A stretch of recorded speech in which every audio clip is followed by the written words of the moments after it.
Christmas Vacation, it was on my mind the entire time you were telling that story right there.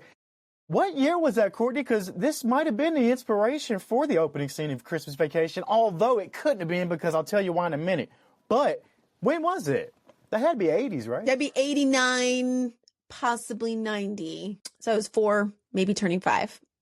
Yeah. So it couldn't have been, you're not of the age to be the inspiration for Christmas Vacation. But if you haven't caught on out there yet, grab your eggnog and your asbestos gloves, because today, right now, we're getting into the Griswold Family Christmas, National Lampoon's Christmas Vacation, a movie that proves if you string up enough lights, you can blind your neighbors and possibly, just possibly, summon NORAD at the same time. All right, like that's 25,000 lights or so, right? Like that's what happened. That's what they have in this movie. Yeah, and that was the whole purpose of winter solstice. If you go back far enough before Christmas, it's about bringing back the light. Clark Griswold takes it very seriously, even to the point of being just like the husbands we all make fun of on the internet reels, where, you know, mom is over there going, hey, we've got company coming. We got to get the house clean. We got to get this done.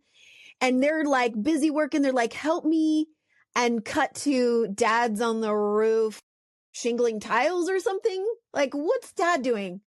I want to shake him and be like, Clark, your wife needs help in the house. Real priorities here, guy.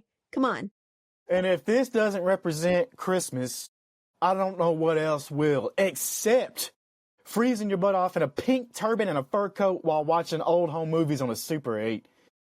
Because that's what Clark does in the attic in one of my favorite scenes that we'll talk about near the end of this episode. This whole mess, though, and that's what I'm calling it, got started with John Hughes. If you don't know who John Hughes is, what are you doing, first of all? But I will tell you and not make you feel too much below. He did The Breakfast Club, Home Alone, and then this movie, Christmas Vacation, is based off of Christmas 59. It was a National Lampoon article, I believe. And, I mean, the attic scene itself is taken straight out of Christmas 59. Little nod to that, yeah. In fact, I believe the video says Christmas 55. It does. But when he pulls it out, it says Christmas 59 on the film. Little Easter egg, little nod to the John Hughes original. Not a lot of people know that, I don't think. Maybe they do by now because this movie is 38 years old. I mean, that's... Happy birthday. Yeah, right?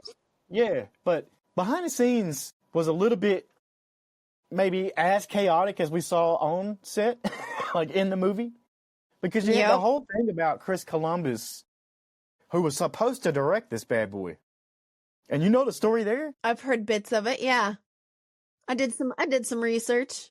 Chevy Chase scared him off. That's about all you can say. He scared off Chris Columbus. Yeah. After 2 meetings of meeting this guy. And basically what happened then was a butterfly effect, because when Chris Columbus left that, John Hughes felt bad, and guess what? Home Alone. Here you go, Chris Columbus. So we wouldn't have got Kevin McAllister maybe without the 2 Chevy Chase meetings that ran off Chris Columbus. Yeah, yeah.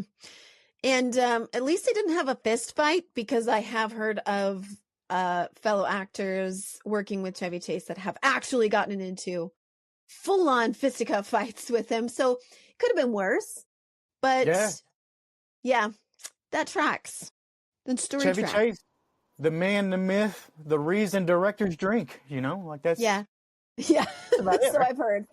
I've heard so. But, even John Hughes, I believe, has said that the story is he didn't like doing sequels, and, he got writing credit for the vacation movies that he wasn't as involved in, just because he came up with the characters and that.